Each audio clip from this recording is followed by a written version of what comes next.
Okay, so finally we'll see a very important proof method for mathematics and especially computer science, I should say. Mathematicians don't use induction so much, but computer scientists all the time.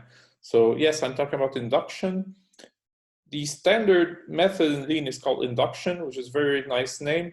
The one we're going to use is called induction prime. It's provided by the lovelib library that is included in all the files we work with. So the name is less nice, obviously, with the prime, but the method itself is much nicer.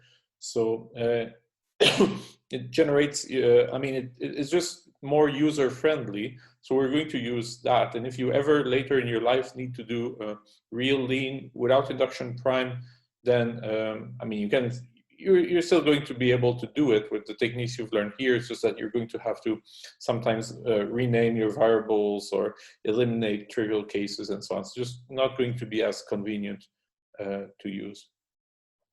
Okay, so we start with typical example, which is basic operations on natural numbers like add.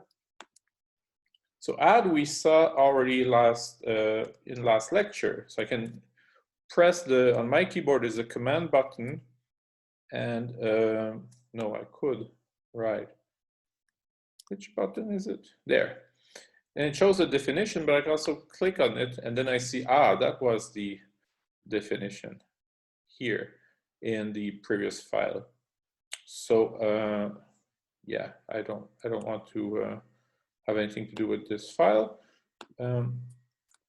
So we've seen add before, and we want to prove that add 0 n equals n. And you see, because of the definition, which is by case distinction on n, we're not going to be able to just do it by REFL or something like that, right? We have to do a case distinction on n. We have to distinguish the case where the second argument is 0, and then we take the first equation of the definition, and the case where n is a successor of something, and then we take the second equation of the definition. So this is a case distinction, but case distinction alone often doesn't cut it. So we're going to use induction because it's a bit stronger. It will give us an induction hypothesis, which is useful because natural numbers, there are infinitely many of them. So we're most likely going to need induction. There's some recursion there that, in the definition that corresponds to induction when we reason about it. So, okay, so we do an induction on n, and this is a syntax, induction prime. And then we see we have two goals. We have the base case, and we have the induction step, as they are called, right? So we have the 0 case and the successor case. And you see in the 0 case, it's add 0, 0 equals 0. That happens to go through by REFL, right? So we could do it in more steps, but REFL is up to computation, and you see this is just computing a function with concrete arguments. There are no variables in there. Lean is usually able to do that on its own. And then in the induction step case, then what do we have? We have add 0 of successor, and the hypothesis is add 0 n. And the trick here, it's very common in proofs by induction, is you want to make, the left-hand side here, let's see, this part here, you want to make this as similar as possible to the left-hand side of the induction hypothesis, for example, right? So we have add of successor of n. If we could massage this in a way so that we have add 0 n that emerges, maybe inside a bigger term, then we could apply the induction hypothesis left to right. So it's not always like this, sometimes these terms are on the right-hand side of an equality, sometimes they're elsewhere. But here, intuitively, without even thinking about it, I would say, okay, let's try to get this suck out of there. And it turns out, well, the definition of add allows us to do exactly that, right? So let's try if I can press the right key combination again. Here you see the second equation here says that add of a suck is the suck of an add. So if we apply this equation, we'll have exactly what we want. We'll have suck of add 0 n, and then we have add 0 n in there, which we can rewrite using the induction hypothesis. And this is exactly what we do here. We just apply both in one go, and then we're done. So this looks a bit cryptic, but this is how real proofs usually look like, you know. So while you're doing proof exploration, then you'll tend to have more intermediate steps. I'm going to redo the proofs here, you know, without, okay. So let's do it with a rewrite instead. So I could say, when I say rewrite add, that rewrites using the definition of add. There are two equations, but it just tries both and it finds the one that works. Right, so you either pass the name of a lemma here or the name of a function that has a recursive definition. And then you see we have add 0n here, so I'll just rewrite using IH. So very often we find proofs this way, and then we do some cleanup. We say, well, let's just combine both of these rewrites into a simp. That will probably work. It usually does, right? And then, well, that doesn't look pretty. We're going to indent it, so please indent your homework as well. And that's it. That was the proof. Right. Here's another example. It's really the same spirit, and not only the same spirit, it's literally the same proof, but it's a different property, right? So instead of 0, we have suc of m here. This is about commutativity. Again, in induction, you end up with two cases. In each of the cases you can do by rewriting.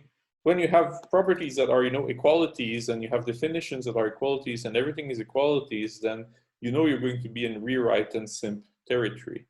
But when you deal with recursive functions, you also know that you're going to be in induction territory. So these are very typical proofs. So induct followed by refl or by simp are, you know, a very common idiom in Lean and in proof assistance in general, right?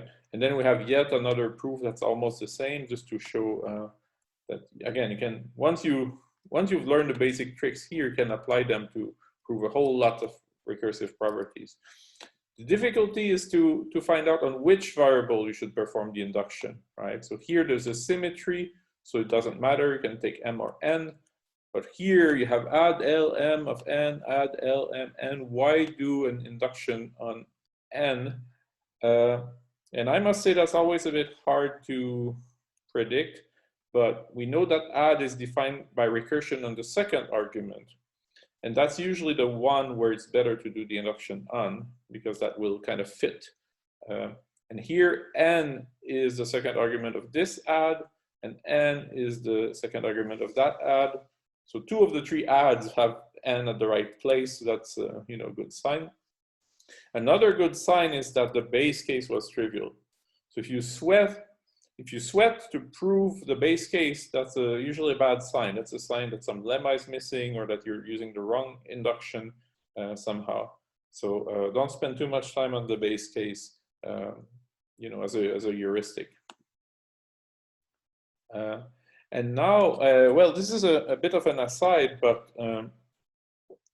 right now that we've proved various properties about add, we can enrich the CC tactic that I've mentioned previous segment, so that it knows about it, right? So that CC can reason, will know that add is commutative and associative, and therefore CC will become stronger. This is a very common idiom in proof assistance, that your tactics are extensible. You see, simp works in terms of simp rules, and you can register your own simp rules. And the same thing with CC, you can register your AC operators, right? And I mean, here you see a case where this is used. I'll prove mul add here, and then we end up with this mess here of add of mul, and it looks really messy. It would look better if we had infix operators already. But really, if we look at it closely, we see the same terms appear on both sides, right? We have an L here, we have an L there, we have mul of Lm, we have mul of Lm, and Ln, mul of Ln. They're just shuffled differently.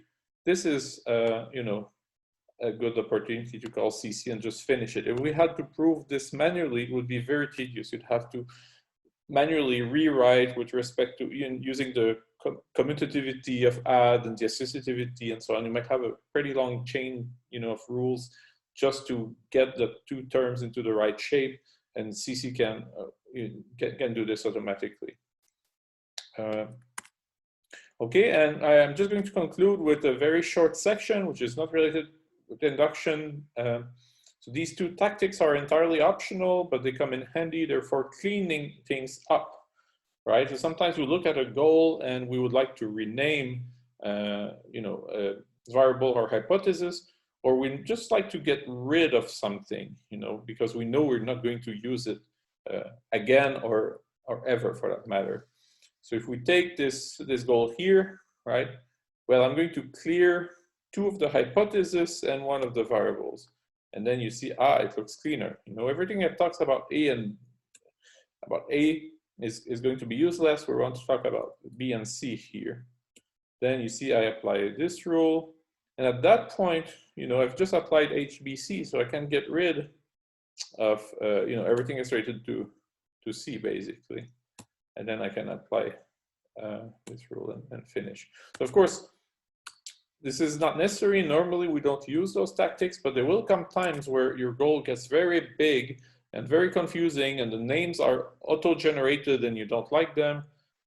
My recommendation is take 5 minutes to clean up your goal using those two commands, and then you'll see everything will become much easier afterwards.